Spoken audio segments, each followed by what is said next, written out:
The Vault Beneath Boston, 1775 to 1776. The streets of Boston still smoldered from rebellion. The tea lay rotting in the harbor, and the redcoats' drums echoed through every cobblestone lane. But beneath that noise, beneath the marching boots and royal decrees, a quieter rhythm pulsed. Wax melting. Quills scratching. Secrets crossing the sea. The Candlemen had survived the fire. But survival came at a cost. Ashes and oaths. April 1775. Boston burned in places where it had once whispered. Elias Turner, presumed dead, had taken a new name, Caleb Marsh. With help from sympathetic sailors, he fled to Newport, Rhode Island, carrying nothing but a chest of wax mixtures and the last of Margaret Sewell's encoded ledgers. Inside those ledgers were names, not of soldiers, but of tradesmen, printers, and preachers who moved intelligence like merchants move tea. One name stood out, Nathan Hale. A schoolteacher turned courier, Elias murmured. A mind for numbers. A heart for fire. By the time Elias reached New York, Hale was already working for Washington's fledgling spy network. But Washington's men needed something more, a system to send messages that even trained British cryptographers couldn't read. Elias's wax, his candle cipher, became their invisible ink. With it, Hale could hide intelligence inside the hollow of a quill, the wax of a candle, or the seams of his boots. But what Elias didn't know was that the British had already found a way to trace his work. 2. The spy catchers. General Thomas Gage had been replaced by General Howe, but his secret agents still haunted Boston's taverns. The most feared among them was Captain Charles Merriweather, known only by his cipher mark, CM, the same initials that had haunted Elias's letters months before. Merriweather was not a soldier of honor, he was a mathematician, a codebreaker trained by the Royal Society in London. He believed that every rebellion could be strangled not on the battlefield, but on the page. When fragments of the candle's cipher reached him, he began reconstructing it, decoding the mixture of heat, wax, and lemon oil that made ink vanish and reappear. And he was close. Too close. By summer of 1776, he had intercepted one of Washington's messages, half burned, half preserved. It mentioned something extraordinary. A vault beneath Boston, coordinates hidden in the cipher itself. Merriweather's journal, later found in an English archive, described it. The rebels' candlemaker hides not only letters, but perhaps gold, or some secret of their Congress. They speak of a vault beneath the Old North, a place where light and liberty are bound. Whether he meant treasure or truth, no one knew. That autumn, as Washington's army fled New York, Elias returned to Boston under cover of darkness. He disguised himself as a supply merchant, with a wagon full of ordinary candles and one wax crate containing coded letters. His destination? The cellar where his shop once stood. The place was half collapsed, filled with ash and silence. He lit a single candle, its flame trembling. And as wax dripped on the dirt, he noticed something strange. The droplets slid into a pattern, following faint lines carved into the floorboards. He scraped away soot and found markings, not random, but geometric. A ring of triangles forming a star with Latin letters etched along the edges. At the center, Lux et Libertas, light and liberty. He pressed on one of the triangles. The floor shifted. A panel lifted. Beneath it, a stone stairway descended into darkness. The vault. 4. The vault beneath Boston. The air was damp, heavy with the scent of salt. The cellar opened into a brick chamber, lined with old church stones, perhaps built in secret by early Puritan masons. At its heart stood a wooden table.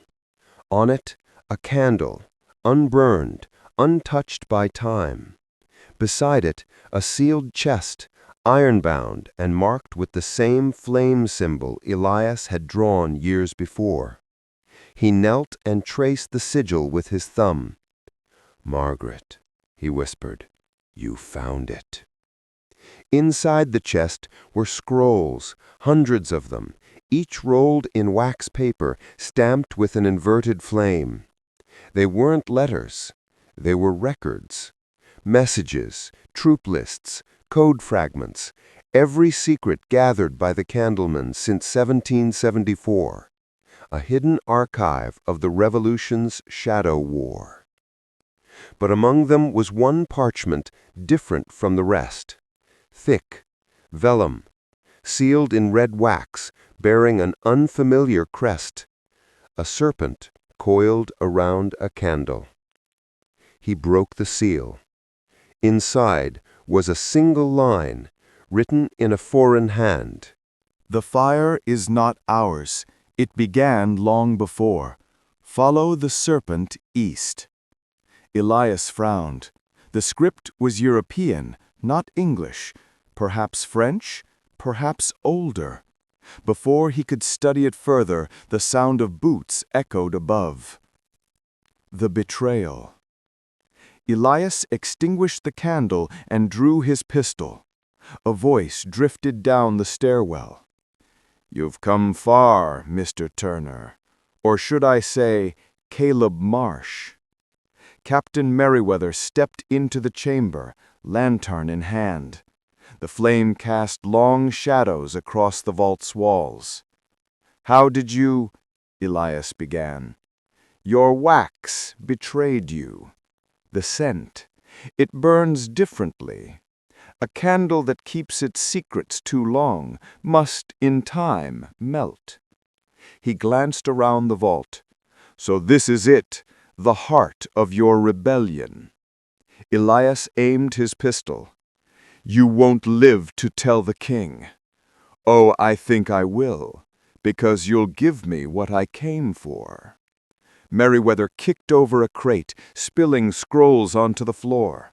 "Where is it? The cipher that hides coordinates. The vault was only the first layer."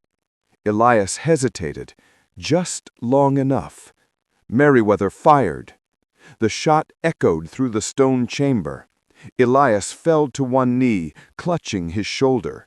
His candle dropped, rolling across the floor until it struck the wooden table. The wax ignited. Fire crawled over parchment, over crates, over years of hidden history. Merriweather cursed and lunged for the chest, trying to save what he could.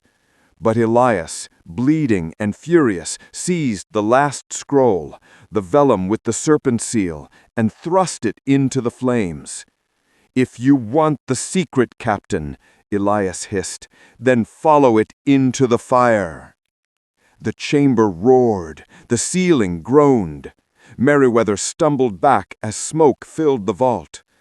When he turned, Elias was gone, vanished into the inferno. Ashes of the cipher. Days later, the ruins of the candle shop smoldered once more. No body was found. Only fragments of melted wax and a few words etched into the stone near the stairwell. "The light will burn eastward." Merriweather returned to London months later, scarred, obsessed. His private reports claimed that the rebels' cipher may conceal more than messages, perhaps relics or foreign correspondences that predated the war. Washington's agents, however, received one final anonymous delivery. A single candle, wrapped in cloth, with its wick pointing east. Inside, burned faint but visible, a message. "The serpent moves. Seek Philadelphia." The next chapter of the candle cipher had begun.